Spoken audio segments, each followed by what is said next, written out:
असली शक्ति कुछ नया पाने में नहीं है। नहीं, ये तो उन आदतों को छोड़ने में है जो हमें अंदर से खोखला कर रही हैं और जिन्हें समाज पता नहीं क्यों नॉर्मल मानता है। ये उन जहरीली आदतों को खत्म करने के बारे में है जिन्हें ज्यादातर लोग अपनी जिंदगी का हिस्सा मानकर जीते हैं।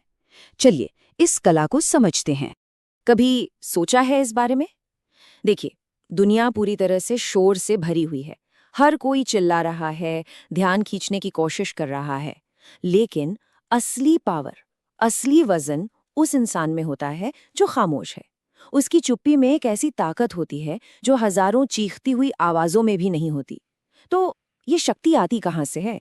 तो सबसे पहला और शायद सबसे खतरनाक जहर वो है खुद को सही ठहराने की आदत। दूसरों से अप्रूवल, उनसे मंजूरी लेने की ये जो चाहत है ना, यही सबसे बड़ी कमजोरी है।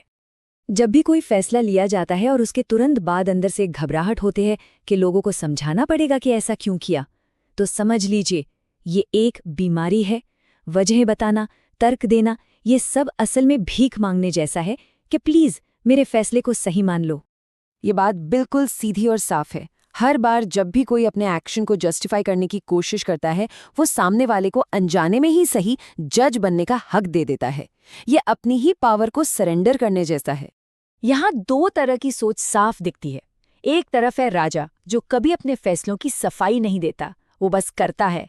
और दूसरी तरफ है आम इंसान जो हमेशा दूसरों से समझने की भीख मांगता रहता है। अगर लोग सवाल पूछते हैं तो एक हल्की सी मुस्कान ही काफी है। खामोशी ही सबसे बड़ा और सबसे डरावना जवाब होना चाहिए। अच्छा, अब बात करते हैं मौजूदगी की, अपनी प्रेजेंस की पावर की। कैसे अपनी उपस्थिति को ही एक हथियार बनाया जाए जिससे सम्मान भी मिले और एक रहस्यमयी माहौल भी बने। ये एक बहुत ही पावरफुल एनालॉजी है। जो चीज़ हर वक्त हर जगह मौजूद होती है, दुनिया उसकी कदर नहीं करती। हवा हर जगह है, इसलिए उसकी कोई कीमत नहीं। लेकिन सोना, वो दुर्लभ है, कम है, इसीलिए दुनिया उसके पीछे पागल है। अपनी उपलब्धता को कम करना होगा, अपनी गैर मौजूदगी को अपना सबसे बड़ा हथियार बनाना होगा। इमोशनल कंट्रोल, यही शक्ति का असली रूप है। जो इंसान आपको गुस्सा दिला सकता है, समझिए वो आपका मालिक है। जैसे ही आप भड़कते हैं, आप अपने मन की शांति का रिमोट कंट्रोल किसी और के हाथ में दे देते हैं। हर रिएक्शन का मतलब है कि आप अपना कंट्रोल सौंप रहे हैं। तो इसका एक खाका है। जब कोई उकसाने की कोशिश करे तो बस उसे देखिए, बिना कोई रिएक्शन दिए। जब आप रिएक्ट करने से मना कर देते हैं तो सामने वाले का पूरा खेल ही पलट जाता है। उसकी फेंकी हुई आग उसी को जलाने लगती है। ये अटूट शक्ति का सबसे बड़ा प्रदर्शन है। ठीक है, तो अब अपना ध्यान बाहर की दुनिया पर लाते हैं। ये समझना बहुत जरूरी है कि हमारा माहौल और उसमें मौजूद लोग, उन्हें बड़ी बेरहमी से चुनना पड़ता है। ये एक कड़वी सच्चाई है। मसीहा बनने की इस बीमारी से बचना होगा।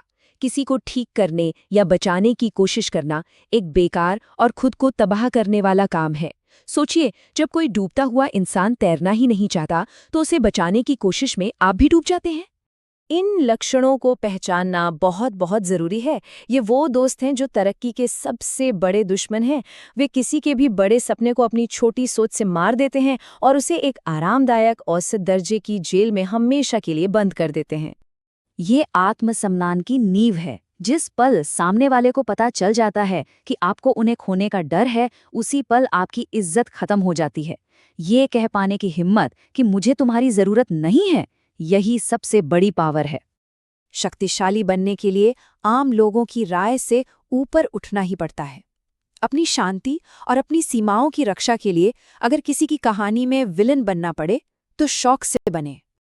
और अब आते हैं आखिरी पड़ाव पर, अपने लक्ष्यों और सपनों को बाहरी दुनिया की नजरों से तब तक बचाकर रखना जब तक वे हकीकत न बन जाएं।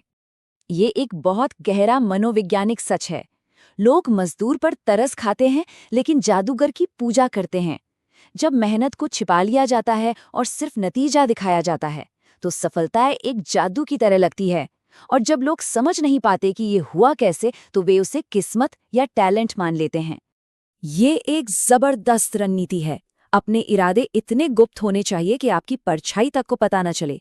जब काम चल रहा हो तो दुनिया को सिर्फ सन्नाटा सुनाई देना चाहिए, और जब नतीजा सामने आए तो वो एक धमाके जैसा होना चाहिए जो सबको हैरान कर दे।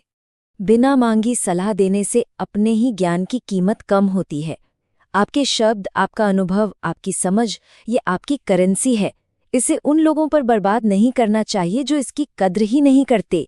जब कोई कम बोलता है तो लोग उसके हर शब्द का मतलब निकालने पर मजबूर हो जाते हैं।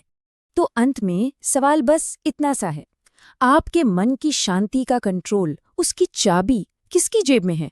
आपकी अपनी या फिर किसी और की? असली शक्ति इसी एक